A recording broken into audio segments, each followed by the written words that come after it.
છે ભાઈ ગણેશ શું બોલ્યા છે કે ભાઈ તમે માનું ધાવણ ધાવ્યા હોય બાપના બોલથી આમ કરી નાખું તમે અહીંયા આવી જાઓ આપણે લડી લઈએ આવો એમનો ભાવાર્થ હતો ઝઘડવાનો ટૂંકમાં શાહ આવ્યા હતા ગોંડલ ત્યારે એમનું પણ એક સ્ટેટમેન્ટ હતું કે ભાઈ પહેલા એક એવો ઘાટ હતો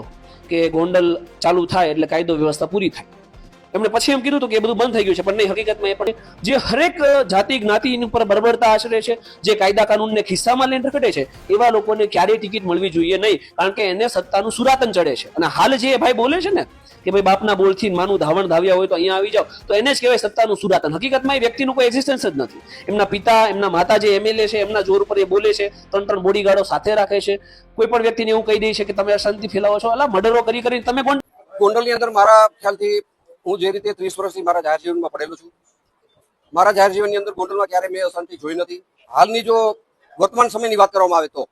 ગોંડલની અંદર જે શાંતિ છે જે શાંતિનો માહોલ છે। નમસ્કાર મિત્રો, ફરી એકવાર મેહુલ બોગરાએ ગોંડલના ગણેશ અને તેના પિતા જયરાજસિંહ જાડેજા અને ગોંડલના એમએલએ એવા ગીતાબા જાડેજા વિશે એક વિડીયો બનાવ્યો છે। તેણે એની અંદર કહ્યું છે કે આવા લોકોને ટિકિટ ન જ મળવી જોઈએ અને તેની અંદર તેણે ઘણું બધું કહ્યું છે। પણ મિત્રો તમે આગળ વિડીયો જોજો અને આ વિડીયો એટલે કે મેહુલ બોગરાના વિડીયોને જવાબ આપતા ગીતાબા જાડેજા અને એમના પતિ એટલે કે જયરાજસિંહ જાડેજાનો પણ એક વિડીયો સામે આવ્યો છે, તે પણ તમે સાંભળો। પણ મિત્રો તમારા મતે આ બંનેમાંથી તમને કોણ સાચું લાગે છે અને શું મેહુલ બોગરાએ જયરાજસિંહ અને ગોંડલના એમએલએ ગીતાબા જાડેજા વિશે આવા વિડીયો બનાવવા જોઈએ કે ન બનાવવા જોઈએ? તમારા મતે કોણ સાચું છે કોમેન્ટમાં જરૂરથી કહેજો એટલે લોકોને ખબર પડે। અને હવે તમે આ બંનેના વિડીયોને જોઈ શકો છો।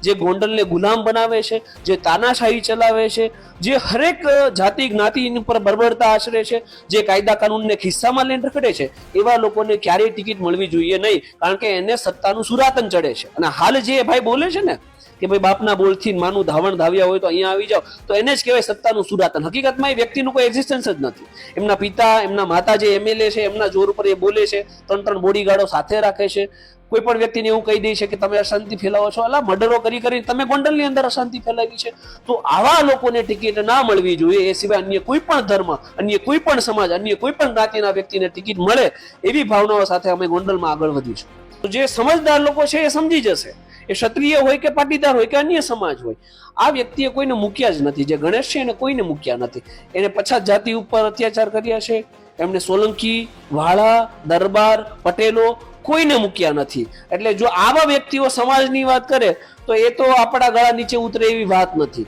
ટૂંકમાં મુદ્દાને ડાયવર્ટ કરવા માટે જાતિવાદ આવે છે અહીંયા કોઈ જાતિવાદ છે જ નહીં। ગોંડલની અંદર મારા ખ્યાલથી હું જે રીતે 30 વર્ષથી મારા જાહેર જીવનમાં પડેલો છું મારા જાહેર જીવનની અંદર ગોંડલમાં ક્યારે મેં અશાંતિ જોઈ નથી હાલની જો વર્તમાન સમયની વાત કરવામાં આવે તો ગોંડલની અંદર જે શાંતિ છે જે શાંતિનો માહોલ છે 18 આલમનો એક અવાજ છે એ રીતે ગોંડલમાં મને ગુંડાગીરી જેવું કંઈ દેખાતું નથી પણ મીડિયાના માધ્યમથી જે રીતે ગોંડલ ગામને બદનામ કરવામાં આવ્યું ગોંડલ છે મિર્ઝાપુર છે ગોંડલની અંદર ગુંડાગીરી છે ગોંડલની અંદર પાટીદારોની જમીન પડાવી લેવામાં આવે છે એક પણ પાટીદારની જમીન જો મેં કે મારા પરિવારે પડાવી લીધી હોય મેં કે મારા પરિવારે તો આ તમારી સામે બેસીને ઉભો થાવ ત્યારે મારું જાહેર જીવન છોડી દેવાની મારી તૈયારી છે। જેવી રીતે ખોટા આક્ષેપ કર્યા એનાથી જનતાની અંદર આક્રોશ વધ્યો છે